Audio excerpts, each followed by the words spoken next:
امریکی صدر Donald Trump نے اعلان کیا ہے کہ حماس اور دیگر گروہوں کے ہتھیار ڈالنے کے معاہدے پر اتفاق کے بعد غزہ میں امن کے لیے تیار کیے گئے 20 نکاتی منصوبے پر عمل درآمد شروع ہو گیا۔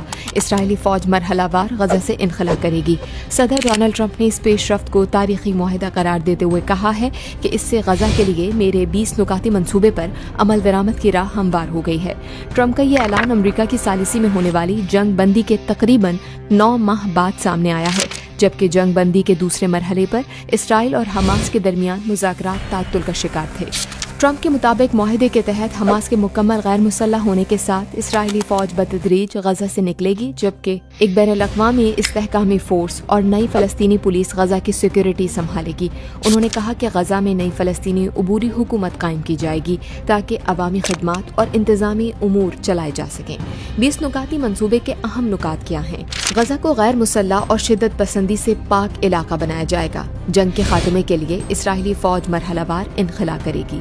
معاہدے کے 72 گھنٹوں کے اندر تمام اسرائیلی یرغمالیوں کو رہا کیا جائے گا۔ یرغمالیوں کی رہائی کے بعد اسرائیل عمر قید کے 250 قیدیوں اور 1700 فلسطینی زیر حراست افراد کو رہا کرے گا۔ حماس کے وہ ارکان جو ہتھیار چھوڑ کر پرامن زندگی اختیار کریں گے انہیں عام معافی دی جائے گی، جبکہ غزہ چھوڑنے کے خواہش مند افراد کو محفوظ راستہ فراہم کیا جائے گا۔ غزہ میں فوری طور پر انسانی امداد، بنیادی ڈھانچے کی بحالی، ہسپتالوں، پانی، بجلی کی فراہمی اور سڑکوں کی تعمیر نو شروع کی جائے گی۔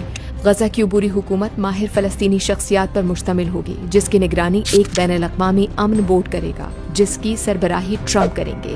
غزہ کو تعمیر نو، سرمایہ کاری، روزگار اور خصوصی اقتصادی زون کے قیام کے لیے عالمی شراکت داروں کی مدد حاصل کی جائے گی۔